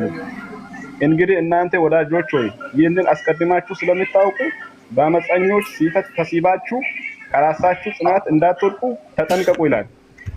ይሄ ማለት መጽሐፍትን የእግዚአብሔርን ቃል ለሚያጣምሙት የተጻፈ ነው። ያ ማለት ለእናንተና ለቄሶቻችሁ ማለት ነው። የአምላክን ቃል እያጣመማችሁ አይደለም። ይሄ ቃል ክርስቲያኖችን አይወክልም ለምትሉት ለእናንተ ማለት ነው። ወይ አዳምጥ። አንተና ቄሶችን ነው የሚወክለው። ለምን ከተባለ ክርስቲያኖች ገነት ይገባሉ ወይ እያልኩ አዎ አለ ብለህ የሌለ ክርስቲያን የሚል ቃል የለ፣ ገነት የሚል ቃል የለ። ግን አጣምባቸው ክርስቲያኖች ገነት ይገባሉ የሚል የተሳሳተ ትርጓሜ ሰጥቷቸዋል። ስለዚህ እሱ የሚመለከት ፕሊስ እድል ከሰጠኝ እኮ እኔ እስኪ አውራ ፕሊስ መጠበቅ አለበት። ገነት ይገባሉ የሚል የለም። ለማንኛውም እሺ አትሸወድ። አለ ምታምን አልቻልኩም። ዮሐንስ ወንጌል 3:16ን በትክክል አንድ በል። ሁለተኛ ጴጥሮስ ምዕራፍ 3 ከቁጥር 16 ጀምሬ አሁን ያነበብኩትን በትክክል አንብብ። መጽሐፍን ማጣመም ጥሩ አይደለም። ሌላውን መጽሐፍ እንደሚያጣምሙ የእግዚአብሔርን ቃል ያጣምማሉ። አንተ ተረቱን ተወውና ክርስቲያኖች ገነት ይገባሉ የሚል ቃል ፈልገህ አምጣ። ከሌለ ክርስቲያንና ውስጥ ምን ትሰራለህ? ወደ ገሃነም ለመሄድ ነው። ተጠንቀቁ ተብለናል ከእናንተ ታራ ነው። እሺ ለማንኛውም ኢየሱስ ክርስቶስ ገነትን መስጠት አይችልም። አሁን ላሳይህ ማስረጃ። እሺ ክፈትና ትከፍታለህ። ክርስቶስ ገነትን መስጠት አይችልም፣ አቅም የለም። አዎ ከፍታለሁ። እሺ ማቴዎስ ወንጌል ምዕራፍ 20 ቁጥር 20 ላይ አውጣ።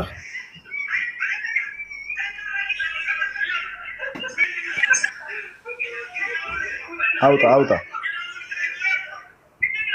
መጽሐፍ ቅዱስ ይዛል አይደል? አንተ ራስህ እንድታነበው ነው። አውጣ። ኢየሱስ ገነትን መስጠት አይችልም። ኦኬ ላውጣ። ስንት? ማቴዎስ ወንጌል ምዕራፍ 20 ቁጥር 22።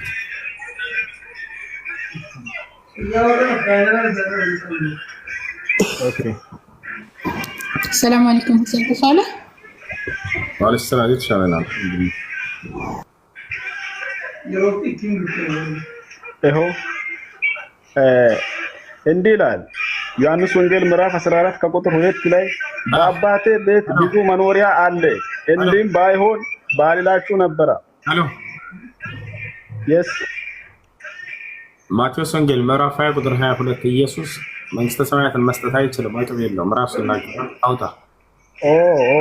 ኢየሱስ ገነትን መስጠት እንደሚችል ደግሞ ዮሐንስ ወንጌል 14 ከቁጥር 2 ጀምሬ አንብብ። ባክህን መስጠት አይችልም። ላሳየህ ነው። ይርግለት ላንብባ። ማቴዎስ ወንጌል ምዕራፍ 20 ቁጥር 22 አውጣ። ቆይ ዮሐንስን ላንብባ። መስጠት እንደሚችል እኮ ዮሐንስን ላንብብና ከዛ እንሄዳለን። አንተ የምትለው ላንብብ ዮሐንስን። አዎ ኦኬ በአባቴ ቤት ብዙ መኖሪያ ባልላችሁ ነበረ። ስፍራ አዘጋጅላችሁ ዘንድ እሄዳለሁ። ሄጄም ስፍራ ባዘጋጀውላችሁ እኔም ባለሁበት እናንተ ደግሞ እንድትሆኑ ሁለተኛ እመጣለሁ፣ ወደ እኔም ይወስዳችኋለሁ። ደረስክ? አየክ? አዎ። በቃ ስፍራ ያዘጋጃል፣ አስተናጋጅ ነው ማለት ነው በገነት ውስጥ እሱ እንጂ የመስጠት ኃይል የለውም። አሁን መስጠት እንደማይችል ላሳይህ ነው። ማቴዎስ ወንጌል ምዕራፍ 20 ቁጥር 22 አውጣ። ቆይ እዚህ ጋር አስተናጋጅ ነው ይላል የሚል ቦታ አለ? ስፍራ አዘጋጃለሁኝ አለ። ካፌ ገብተህ ስፍራ ማዘጋጀት ናግባ ብሎ እንትን ማለት ይሄ አዲስ ነገር አይደለም። ባለቤቱ አንዴ ተረጋጋ። ቆይ አንተ የምትለውን እናባለሁ። አይ ካርል እስከጨርስ አዳምጥ። ስፍራ ማዘጋጀት የማን ስራ ነው ከተባለ ይሄ ስራ ነው። ችግር የለውም። ነብያቶች ያዘጋጃሉ። ነብያችን ሰለላሁ ዐለይሂ ወሰለም ወደ ገነት እኔ ይዤ ማስገባቸዋለሁ ብለውናል ሐዲስ ላይ። ግን አምላክ ናቸው ጓ አንልም። እሳቸው ናቸው ገነት የሚሰጡት አንልም። ባለቤቱ ማን ነው? አምላክ ራሱ ነው። ማናቸው እዛ ያንን ይዘው የሚያስገቡን ከተባለ ነብያቶች ናቸው። መሲሁ ከነዛ እንደሆነ ነው የሚገልጸው። ገብቶሃል አይደል?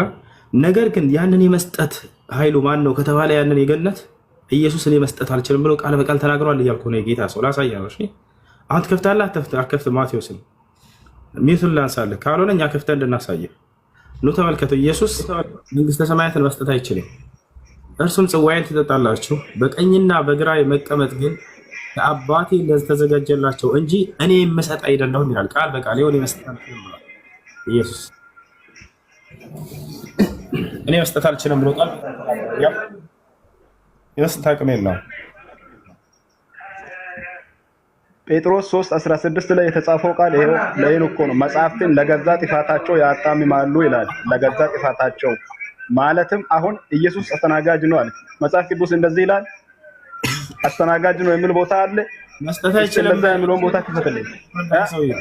መስጠት አይችልም ኢየሱስ ቃል በቃል ራሱ ተናግሯል። ምን ትላለህ እኮ መጽሐፍ ቅዱስ ደመደመ እኮ ለገዛ ጥፋታቸው ያጣምማሉ አለ። ምን ትላለህ? መስጠት አልችልም አለ። ምን ትላለህ? መስጠት ይችላል አይችልም? ኢየሱስ ገነት ነው። ኢየሱስ መስጠት ይችላል። እጁ ነው ያለው። አንተ ራስህ አንብብልን። ማቴዎስ ወንጌል ምዕራፍ 20 ቁጥር 22 አንብብ። ቁጥር 23 በእርሱ የሚያምን የዘላለም ሕይወት እንዲኖረው እንጂ እንዳይጠፋ አንድያ ልጅ። ማቴዎስ ወንጌል ምዕራፍ 20 ቁጥር 23 አንብብ። ወንድ ልጅ ነው አንተ። ያላ አልኩኝ እኮ እኔ ምሌን አንብብ። ቀድሜ እኔ ያልኩትን አንብብሽ። አያችሁት? እኔ የምሰጠውን አንቀጽ አያነብም፣ ምክንያቱም መስጠት እንደማይችል ስለማመጣለህ። ስለዚህ ጴጥሮስ ማትፈራ ከሆነ ጴጥሮስን አንብብ። የምትፈልገው ጥቅስ ላይ ሁሉ ሄድኩለት። ገብታችኋል አይደል? ሁለተኛ ጴጥሮስ 3 አንብብ። በቃ ሜታ አድርገህ ተማር አድርገሽ 1 ሚሊዮን አስገባ። ገና 50 ነው። እጄስ ኪደክ ከእናንተ ምንማር ነገር የለም። ዝም ብዬ ልስማ ግን እኮ ስማሽ ጎበስ። ጥያቄ ጠይቅ። እሺ ጠይቅ። ጥያቄ አላችሁ ክርስቲያን الذي إذا في مسيح محترم يريد أن يناقشنا في العقيدة المسيحية أو يطرح علينا الأسئلة في المجال مفتوح له بعد. اشتياق يا لنا أمين سلامة بديتمش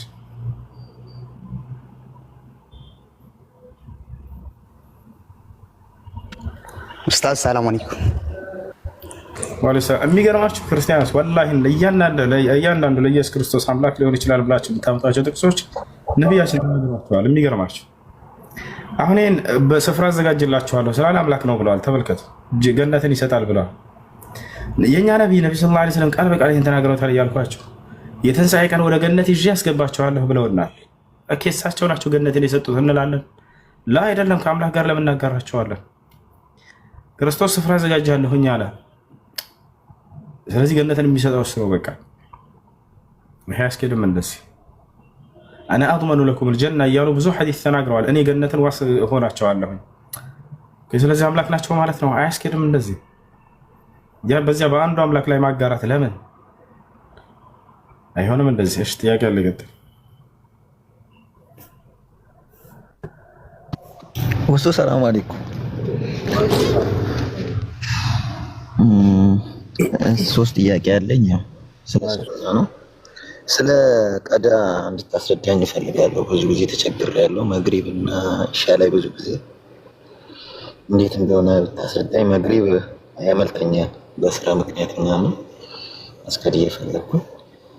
እና አንዳንዴ መግሪብም ኢሻም አምልጦኝ የምገባበት ጊዜ አለ በመንገድ ላይ ሆኜ እና የቱን ማስቀደም እንዳለብኝ አሁን እና ሁለቱም ካመለጠኝ የቱን ነው ማስቀደም ያለብኝ? አዛን ብሎ ደግሞ ሳይሰገድ ጀማ መግሪብ መስገድ እችላለሁ ወይ? አንድ ይሄ ነው። ሁለት ደግሞ ስለ ፋቲሃ ነው። ፋቲሃ ብዙ ጊዜ ኢማሞች በሙእሚን ላይ ፋቲሃ መቼም ግዴታ ነው አይደል? ፋቲሃ ብዙ ጊዜ ኢማሞች እኛ ሳንጨርስ ነው የሚወርዱት። አሁን በአራት ረካ ነው 10 ዙር ስንሰግድ ተሻሁድ ላይ ቶሎ አሁን እንነሳ ይለ ተነስተን በምንሰግድ ሰዓት ፋቲሃ ሳንሰግድብኛል ይወርዱብኛል እና አገባኝ መልካ አንድ ጥያቄ ጠይቁና ያሲመለስ ወደ ቀጣይ ትሄዳለህ። እሺ በቃ ስለ ቀዳው አስረዳኝና ቀጣይ እቀጥላለሁ። እሺ አንድ ሰው ሁለት ሶላት ካለፈው ቀድሞ መስገድ ያለበት የትኛውን ነው የሚለውን በተመለከተ በዑለሞች መካከል ብዙ ኺላፎች አሉ። ራጅህ ነው ብዬ የማስበው ልንገራችሁ። በጀማዓ የሚሰግድና በነጠላ የሚሰግድ የተለያዩ ናቸው። በጀማዓ ሊሰግድ ከሆነ ሰውየው ለምሳሌ ሰላሙ አለይኩም ልክ የመግሪብ ሶላት አልፎት የዒሻ ሶላት እየተሰገደ ይደርስ መስጂድ ምንድነው ማድረግ ያለበት? የድኹሉ መዐል ኢማም ብንየት አልመግሪብ ከኢማሙ ጋር በመግሪብ ንያ ይገባል። ልክ ኢማሙ ወደ አራተኛ ረካ ሲነሳ እሱ የሚሰግደው 3 ረካ ስለሆነ በመግሪብ ንያ ስለሆነ የገባው ቁጭ ብሎ ይጠብቀዋል። ኢማሙ ሲያሰላምት አብሮ ያሰላምታል። ከዚያ በኋላ ይነሳና ዒሻን ይሰግዳል። هذا ما أفتى به ابن عثيمين وغيره من أهل العلم። ነገር ግን ሰውየው በተናጠለ ብቻውን ከሆነ ቤቱ ያለው የዛኔ ወቅቱ የገባበትን ሶላት ይሰግድና ያን ያለፈውን በቀዷ መልክ እንደገና ከዚያ በኋላ ይስገደው። እሱ ነው ያለው ነገር። ፋቲሃን በተመለከተ ፈጥነው የሚቀርባቸው ኢማሞች ከሆኑ ረጋ ብላችሁ ቅሩ ለማለት ሞክሩ። ምክንያቱም በሶላት ላይ መፍጠን ሶላቱን ውድቅ ከሚያደርጉ ነገራቶች አንደኛ أركان الصلاة هي 14. من ترك ركن من أركان الصلاة فصلاته باطلة إذا كان تركها متعمدا. صلاة ከነዚህ ከ14 አንዱን ሁሉ የተወሰኑ ሶላቶች ከሆነበታል። ከነዚያ መካከል አንደኛው ምንድነው? الطمأنينة في أداء جميع الأركان ሁሉንም የሶላት ማዕዘናቶች ስትሰሩ ረጋ ብላችሁ መስራት። ሰውየው ከልክ በላይ የሚፈጥን ከሆነ ሶላቱ ውድቅ ይሆንበታል፣ ተቀባይነት አይኖረውም። ነቢያችን ሰለላሁ ዐለይሂ ወሰለም በእርሳቸው ጊዜ ሶላት አሰግደው ጨርሰው ያስተማሩ እያለ የሆነ ሰው መጥቶ ጀማዓ ሶላት አልፎት ነበር። ለብቻው ራቅ ብሎ ሲሰግድ እያዩት ነበር። ሰግዶ እንደጨረሰ መጣና ወደ እርሳቸው ጋር አሰላሙ አለይኩም አላቸው። ነብዩ ሰለላሁ ዐለይሂ ወሰለም ወአለይኩም ሰላም ካሉት በኋላ እርጅዕ ፈሶሊ ፈኢነከ ለም ትሶሊ ነው ያሉት። ሂድና እንደገና ተመልሰህ ስገድ አልሰገድክምና አሉት። ምክንያቱም ሰውየው በጣም ፈጥኖ ነበር። ሂዳውንም ተመልሶ ሰግዶ መጣና አሰላሙ አለይኩም አላቸው። ነብዩ ሰለላሁ ዐለይሂ ወሰለም ወአለይኩም ሰላም አሉትና እርጅዕ ፈሶሊ ፈኢነከ ለም ትሶሊ አሉት። ሂድና እንደገና ተመልሰህ ስገድ አልሰገድክምና አሉት። ሶስተኛ አሁንም ሄዶ ሰግዶ መጣ። አሁንም አልሰገድክም እንደገና ተመልሰህ ስገድ አሉት። በአራተኛው ምን አለ? ወለዚ በዐሰከ ቢልሐቅ ላ ኡሕሲኑ ገይረ ሃዛ ፈዐልምኒ አላቸው። በዚያ በእውነት በላከህ በአላህ ስም እምላለሁ ከዚህ የበለጠ አሳምሬ መስገድ አልችልም፣ እባክዎትን ያስተምሩ ስህተቴን አላቸው። ነብዩ ሰለላሁ ዐለይሂ ወሰለም ቁጭ አደረጉና ስህተቱን ነገሩት። ስህተቱም አንድ ብቻ ነበር። እርሱም ምንድነው? ከልክ በላይ ፈጥኖ መስገድ ነበር። ከዚያ በኋላ አደገኛ ሐዲስ ተናገሩ። ነብዩ ሰለላሁ ዐለይሂ ወሰለም ምን አሉ? قال النبي صلى الله عليه وسلم ويأتي الرجل يوم القيامة وقد صلى 60 سنة ولم تقبل له الصلاة فلعله يتم ركوعها ولا يتم سجودها ولعله يتم سجودها ولا يتم ركوعها ምናልባትም አንዳንድ ሰዎች የትንሣኤ ቀን 60 ዓመት ያክል ሰግደው የአንድም ቀን ሶላታቸው ተቀባይነት ሳያገኙ የሚመጡ ሰዎች አሉ። እነርሱም ምናልባትም ሩኩዑን ረጋ ብለው ሰርተው ስጁዱን ፈጥነው አልፈውት ሊሆን ይችላል፣ ወይንም ሩኩዑን ፈጥነው አልፈው ስጁዱን ረጋ ብለው ሰርተው ሊሆን ይችላል። በመፍተናቸው ምክንያት የሶላትን ምንዳ አጥተው ይመጣሉ ብለው ተናገሩ። ስለዚህ ረጋ ብላችሁ መስገድ፣ ኢማሙ ረጋ ብሎ እንዲያሰግድ ንገሩት። ከሰማ አሰየው፣ አልሰማ ካለ ሌላ መስጂድ ሄዳችሁ ረጋ ብሎ የሚያሰግድ ኢማም ጋር መስገድ። እሺ በዚያ አካባቢ ያለው መስጂድ አንድ መስጂድ ብቻ ከሆነ ያ ኢማም ነግራችሁት የማያስተካክል ከሆነ ያንስታት ይህ ሰውዬ በተሳሳተ ሁኔታ እያሰገደ ነው፣ ከልክ በላይ እየፈጠነ። ስለዚህ ከቻላችሁ ሌላ ጀማዓ ሰርታችሁ የምትሰግዱበት ቦታ ካለ እዚያ ብቻህን ከሆንክ ቤት መስገድ የተሻለ ነው፣ ሰውዬው ፈጥኖ የሚሰግድ ከሆነ። ይህን ይመስላል። ወላሂ አዕለም። ሰላም አለይኩም። ወአለይኩም ሰላም። ሁሱ ባለፈው ሃይላይት አይቼ ማለት ነው የሆነች ልጅ ስለ ፎሬክስ ጠይቃ መጠየቅ ከቻልኩ አሁን ፈጣን በለው ኦኬ ያው ጠይቃ ከዛን አንተ ፎሬክስ ሐራም ነው ብላት ነበር ታውቃለህ? ሐራም የሚሆነው አሁን ፎሬክስ ላይ ጋምብል የሚባል ነገር አለ። ጋምብል ስታደርግ ሐራም ይሆናል። ፎሬክስ ራስህ ሐራም ማድረግ ትችላለህ። ግን እንደ ስራ ፕላን አውጥተህበት እንደ ስራ ምሰራ እንደ ንግድ ምሰራ ከሆነ እሱ ሐራም ይሆናል። እሺ የፎሬክስ ግብይት እንዴት ነው? እስኪ ታውቀው ከሆነ አሁን ፎሬክስ እንዴት ነው የምትገባይ ታውቃለህ? የሆነ ፔር አለ። ሁለት የውጭ ሀገርና የአውሮፓና የዩሲኤ ፔር አለ። ከሁለቱ ነው እንትን የምትለው። አሁን ገበያ እዛ ላይ ገብተህ ቻርት የሚባል ነገር አለ። እዛ ላይ ገብተህ አጥንተህ ይሄ ዋጋ እንዴት ይሆናል ብለህ በስንት መከራ አምጥተኸው ከዛ በኋላ ሪስክ ታደርግና የምታደርገውን ሪስክ ታደርግና ይሄ ማርኬት ከዚህ እስከዚህ ይደርሳል ብለህ ግምት አይደለም ሰርተህ የምታመጣ ነገር አለ ነው። ግን እሺ ተቃውሞ ይከሰታል አይከሰትም? በስራው ላይ መቀባበል የሚባል ነገር አለ። መቀባበል ገንዘቡን መቀባበል መረካከብ የሚባል መስፈርት አለ በግብይት ጊዜ። ነቢያችን ሰለላሁ ዐለይሂ ወሰለም ተቃቡት ግድ ነው። አንዱ ሊከስር የሚችልበት ሊበላ የሚችልበት አይነት ነገር ከሆነ አይቻልም፣ አይፈቀድም። ተቃቡት መከሳሰብ መቀባበል። አንተ ገንዘቡን ስትሰጠው ጊዜ እሱ ደግሞ ከአንተ ያንን በቀጥታ የምትቀባበሉበት አይነት ሁኔታ ከሆነ ነው የሚቻለው፣ ካልሆነ አይቻልም። ትላንት ሳሳይ ነበር ልጁ አሳየኝ ማየት ፈልጋለሁ የዑለሞች ንግግር ብሎ በዚህ ጉዳይ ላይ አውጥቼ ሳሳየው ነበር። አንደኛ የተቀመጠው መስፈርት እሱ ነው። የሚሰራ የነበረ ልጅ ነው። አይ መቀባበሉ አንዱ ሊከስር የሚችልበት አጋጣሚ የሚችል ከሆነ አይሆንም፣ አይቻልም እኮ መክሰር እኮ መከስረው ማለት ነው። ይኸው ጋምብል እንዳልኩ ጋምብል ሁለት በተን ብቻ ነው የምነካው ታውቃለህ። ሁለት ብቻ ነው ገንዘቡን እጅ ለእጅ መቀባበል አለው ስራው። እጅ ለእጅ አይደለም የምትቀባበለው፣ እንዲህ ሰው በሰው አይደለም የምትቀባበለው። ግን ይሄ ሁለት በተን ብቻ ስለሚነካ አሁን አንድ ሰው ገብቶ እዛ ላይ አንዱን በተን ነክቶ ድንገት እሱ ወደ ያለው ከሄደ ያኔ ቁማር ነው። ጋምብል ማርኬቷል ቁማር ነው የሚባለው። ግን በጣም ብዙ የምታያቸው ነገር አለ። ያን ነገር ለፍተህ እንደ ስራ ብለህ ለፍተህ አጥንተው ያን ነገር ከዛን ይሄን በቃ አሁን ትንሽ ከስራለ እዚህ ይደርሳል ብለህ ነው እንጂ አገምትም። እዚህ ይሄኛው ላይ ታውቃለህ፣ እንደዛ ነው። እሺ ስለ ፎሬክስ ስለሞች ተጠይቀው በመካከል በዚያ ስራ ላይ መቀባበል ስለሌለው ተቃቡት ስለሌለው ነብዩ ሰለላሁ ዐለይሂ ወሰለም ደግሞ እጅ ለእጅ መቀባበል ግድ ነው መስፈርት ነው ስላለ ያንን የሚያሟላ ስላልሆነ ሐራም ነው ብለው ተናግረዋል። አይ እሺ መርሲ ሰላም እንዴት ነህ? አለ ደህና ነሽ? እግዚአብሔር ይመስገን። አንድ ጥያቄ ነበረኝ። በሰሒህ አልቡኻሪ 876 ብታስረዳኝ ትንሽ። ጥያቄሽ ምንድን ነው? እዛ ጋ ያለው እስላም በመጨረሻ እንደመጣችሁና በፍርድ ጊዜ ግን አንደኛ በመጀመሪያ እንደምትፈረዱ ይገልጣልና እስከ አንተ አስረዳኝ። እስላም በመጨረሻ እንደመጣችሁ ይላል ቃሉ ላይ። አትዋሺ ፊት ፈተሺ። እኛ በመጨረሻ ብንመጣም ይላል ወይን ላውጣለሁ።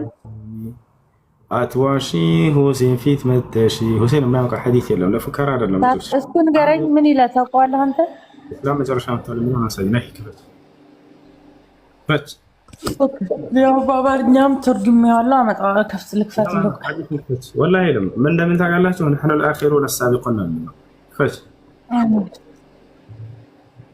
አይዞህ ከፍትልሃለሁ። ነው ሻሃዳ ያለ ነው። እሺ ማነው ሻሃዳ የሚይዘው? አለ ትንሽ አሳንሰው እሱ ብዙ አይታይም፣ ተቆርጧል። አማርኛ ተርጉመሻል። ሐዲሱን ራሱን አውጪው። እሺ ወገናችን አንዴ ሻሃዳ መያዝ የሚፈልገው ልጅ ማን ነበር? ፈተው አንተ በ876 ሰሒህ አልቡኻሪ። ሌሎቹን ክፈቱት ከፈለጋችሁ። ሻሃዳ መያዝ የሚፈልገው ማን ነበር? እኔ ነኝ። እሺ ሻራው ያስፈልገህ ነው እንትን ነበረ ከመጀመሪያው እንገር ብዬ ነው።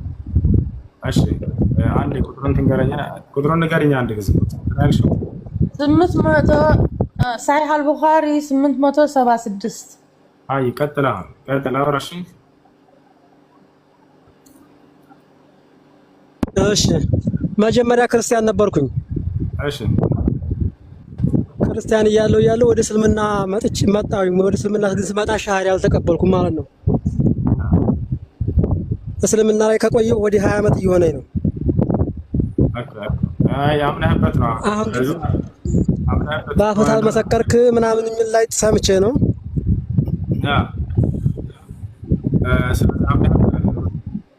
እንትን አትለው እስልምና ወጣህ ሊባል ይችላል። ችግር የለውም። እሺ አመሰግናለሁ።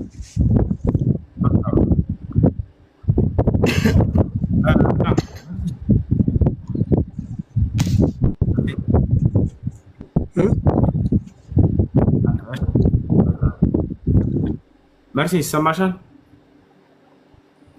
سمعنا. كيفاش حديث كيفاش شيء؟ እኮ ሐዲሱ አሳንሰኝ በአማርኛ አምጥቼዋለሁ እና አንተ ወይም በአረብኛ አንብበውና አስረዳኝ። አማርኛ በቃ ላስረዳሽ። እሺ ከትልቁ ላይ ወይ ሐዲስ መክፈት የምትችይ ከሆነ ክፈች፣ ወይ ከፍቼ ላሳያቸው። ኢስላም የሚል ቃል የለም እንትኑ ላይ። እሺ ሐዲሱ ላይ አማርኛ ላይ ተርጉሞላቸዋል። ሐዲሱን ቃል በቃል ላሳያቸው። ምንድነው የሚለው መሰለሽ? ቀደም እንዳልኳቸው ልጆች ነህኑ الآخرون السابقون ነው የሚለው። እኛ ኋለኞቹና ፊተኞቹ ነን ነው የሚለው። የሚገርማቸው እኛ ኋለኞቹና ፊተኞቹ ነን አሉ ነብዩ ሰለላሁ ዐለይሂ ወሰለም።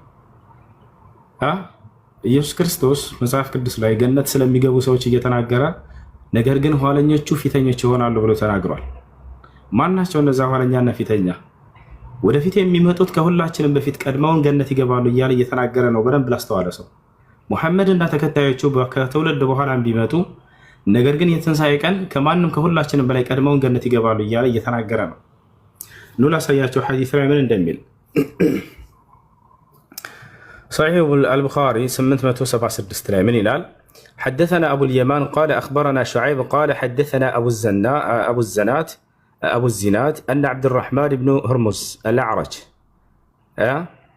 مولى ربيعة بن الحارث حدثه أنه سمع أبا هريرة رضي الله عنه أنه سمع رسول الله صلى الله عليه وسلم يقول النبي صلى الله عليه وسلم اندهاله نحن الآخرون السابقون يوم القيامة إنيا فتنيوشنا هوالنيوشنا نالو نحن إنيا الآخرون هوالنيوشنا السابقون فتنيوشنا يوم القيامة يتنسايكن فتنيوشنا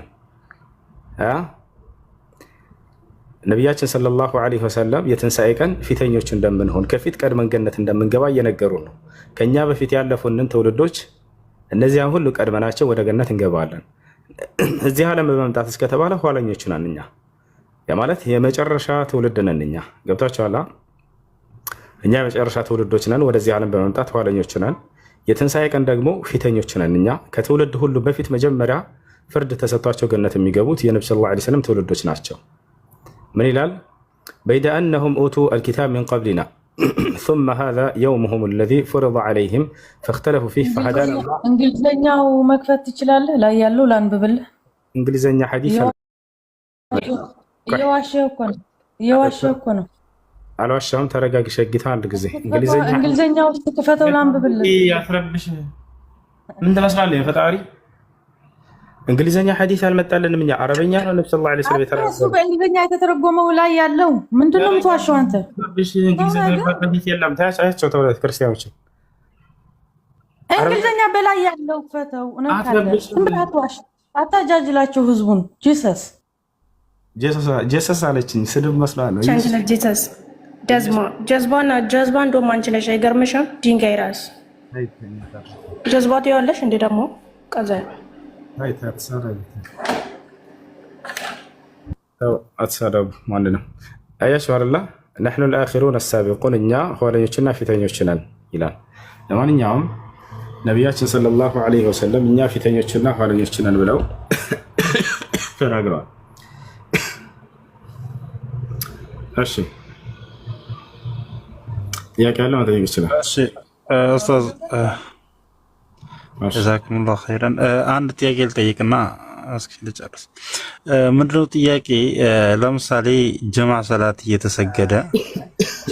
እየተሰገደ ያው የሰው ልጅ ሙሉ አይደለምና ምናልባት አንድ ሰው ከጀማዓዎቹ አንድ ሰው ኢማሙ ላይ የሆነ ማለት ሰላትን የሚያበላሽ ነገር ቢያይ አንድ ሰው ያ ሰው ባለማወቅ የጀማዓው ሙሉ እንዲሰማ ቢናገር ጀማዓው ሙሉ መስገድ አለበት? አይበላሽም የጀማዓው ሰላት ወይስ ደግሞ ምንም ችግር የለውም? አልገባኝ ጥያቄ። ለምሳሌ አሁን ሜቢ የሆነ በቃ ሰላቱን የሚያበላሽ ነገር ሊሆን ይችላል። ከኋላ ምናልባት ልብሱ ከፍ ብሎ ሊሆን ይችላል። የሆነ ሰላት ሊያበላሽ የሚችል ነገር ያ ነገር ከጀማዓዎቹ አንዱ ሰው አየው ማለት ነው። ይሄን ስህተት እንዳየው ዝም ቢል ምናልባት ሌሎቹ ላያውቁ ይችላሉ። እሱ ሰላቱ ደግሞ መስገድ አለበት? የሱ ሰላት ተበላሽቷል ማለት ነው። የትኛው ሰው እያየ ዝም ያለው? ተከታዩ የተገለጠው የትኛው ነው? የኢማሙ ነው ወይንስ ኢማሙ ቢሆን አይዋ ኢማሙ ቢሆን ልብሱ ተገልጦ ነው ወይንስ ሌላ ችግር ነው? ልብሱ ተገልጦ ቢሆን ለምሳሌ ከጀርባ ልብሱ ተገልጦ ቢሆን ወደ ላይ ይሄ ምንዳውን ይቀንሰዋል። ነቢያችን ሰለላሁ ዐለይሂ ወሰለም ሸፈኑ ብለው ተናግረዋል። ነገር ግን ሶላታቸው ይበላሻል ማለት አይደለም። እሱ አይበላሽም። አይዋ ያን ነገር አስተምሩትና ከዛ በኋላ መሸፈን እንዳለበት ነገሩት። አይ መርሐባ ጀዛኩሙላህ ኸይራን። እሺ